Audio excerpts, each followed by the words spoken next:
श्वेता श्रीवास्तव। योगी राज 2.0 में बुलडोजर अपराधियों में खौफ का दूसरा नाम बन चुका है। माफियाओं के सिट्टे पिट्टे गुम है तो वहीं उनके गुर्गों की सांसें भी अब उखड़ने लगी हैं। पिछले 24 घंटों में योगी के ताबड़तोड़ चले बुलडोजर का खौफ अपराधियों में इस कदर है कि या तो वो थाने पहुंचकर सरेंडर कर रहे हैं या फिर खुद ही आगे बढ़कर अपनी अवैध संपत्ति को तोड़ने में जुट गए हैं।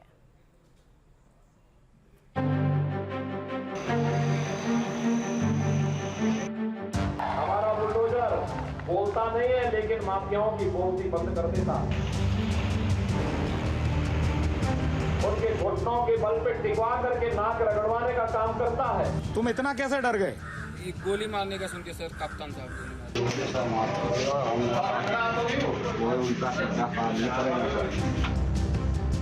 यही सुशासन है जो आपके एक एक वोट ने सुनिश्चित किया है।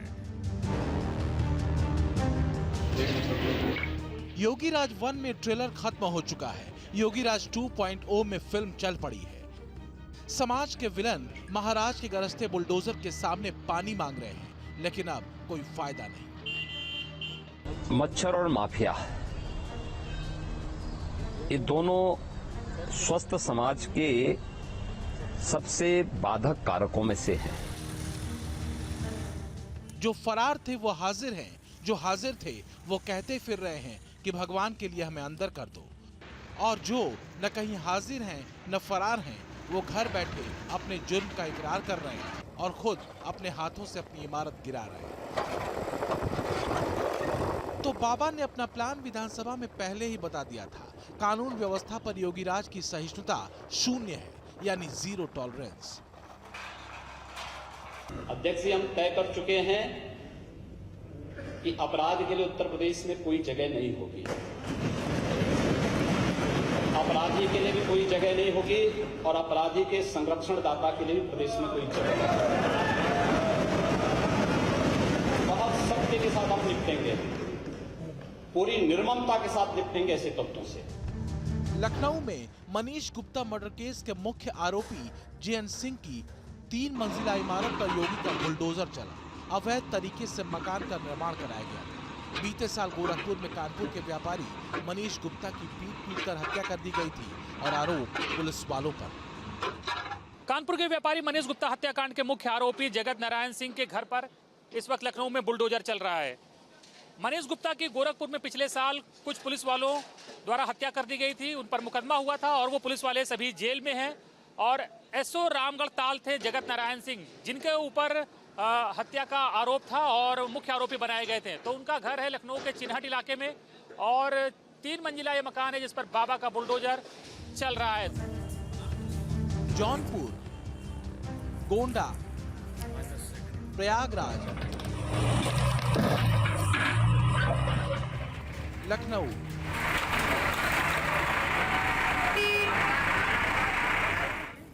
ये तो बस झांकी है। पूरे प्रदेश में अपराधियों के भीतर योगी के चलते बुलडोजर ने इतना जबरदस्त डर बैठा दिया है कि या तो वो खुद सरेंडर करने थाने पहुंच रहे हैं या उनके घर वाले ही अपराधियों को पुलिस के सुपुर्द कर रहे हैं। गोंडा में एक दलित नाबालिग से गैंगरेप के फरार आरोपी के घर पुलिस बुलडोजर लेकर पहुंची। ऐलान किया कि अगर फरारी चली तो आरोपी के घर पर बुलडोजर चलेगा। मदद करने वाले भी नपेंगे सो अलग। फरार अपराधी को, अभियुक्त को जो कोई भी व्यक्ति संरक्षण देगा, साथ देगा, उसके विरुद्ध कठोर कार्रवाई की जाएगी। तो बुलडोजर के साथ योगी की पुलिस की चेतावनी का असर ये हुआ कि फरार अपराधी इस्राइल पुलिस थाने पहुंचा सरेंडर कर। 3 लोगों के साथ बलात्कार किया और बहुत ज्यादा देर गए थे और हमारे घर से लोगों के यहाँ पर इसलिए परिवार के साथ जाते। तो ये योगी राज 2.0 के बुलडोजर का एक्शन है और इसका अपराधियों से कैसा कनेक्शन है इसे समझना मुश्किल नहीं। एनकाउंटर और बुलडोजर के खौफ से अपराधी ताबड़तोड़ सरेंडर कर रहे हैं।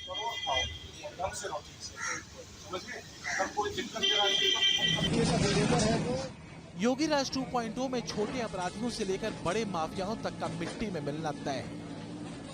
माफियाओं की शह पर गरजने वाले गुर्गों को भी योगी की पुलिस कस रही है। प्रयागराज में माफिया अतीक अहमद के छोटे भाई खालिद अजीम और उसके पार्टनर अतुल द्विवेदी की अवैध प्लॉटिंग पर बुलडोजर चला। लेआउट डिपार्टमेंट से पास नहीं करवाया गया, प्रयागराज विकास प्राधिकरण से लेआउट पास न होने की वजह से कार्रवाई की जा रही है। कई बार इनको नोटिस भी दिया गया, मौका भी दिया गया, लेकिन लेआउट नहीं पास कराया गया इनके द्वारा। आज इसलिए ध्वस्तीकरण की कार्रवाई हो रही है। कानून का डर क्या होता है और योगी का बुलडोजर कैसे दबंगों की दबंगाई धुआं कर रहा है, जरा एटा की इन तस्वीरों को देखकर समझिए। योगी के बुलडोजर के खौफ से अवैध कब्जा कर बनाए अपने मकान को समाजवादी पार्टी के पूर्व विधायक रामेश्वर सिंह यादव और उनके भाई खुद ही तुड़वाते नजर आए। तो वो अपराधी जो सरकार बदलने की दुआएं मांग रहे थे, जिनको उम्मीद थी कि सरकार बदलेगी तो अपराध की दुनिया फिर फले फूलेगी, वो अब तख्तियां गले में टांगे थाने में हाजिरी लगाते फिर रहे हैं कि आत्मसमर्पण कर रहा हूं, पुलिस मुझे गोली न मारे, हमारे घरों पर बुलडोजर न चलाए। योगी राज 2.0 में अपराधियों में खौफ की शुरुआत सहारनपुर से हुई थी, जहां 3 दिन में ही चिलकाना थाने में 23 अपराधियों ने आत्मसमर्पण किया था।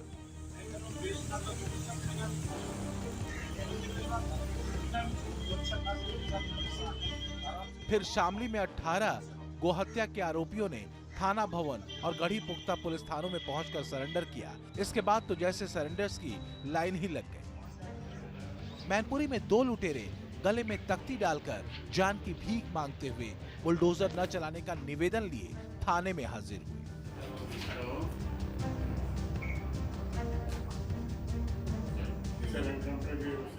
गोंडा और प्रतापगढ़ में रेप के आरोपियों ने सरेंडर किया। जब पुलिस बुलडोजर लेकर रेप के आरोपियों के मकान को ढहाने पहुंची तो फरार आरोपी फौरन थाने पहुंच गए। कानून का डर, बुलडोजर और एनकाउंटर के भय ने अपराधियों को थाने पहुंचा दिया। ये तो बस कुछ नाम है शहरों के जहां योगी राज 2.0 का डर अपराधियों पर कहर बनकर टूटा है और वो उल्टे पांव भागकर खुद ब खुद हवालात में बंद होने पहुंच चुके हैं। Team news nation.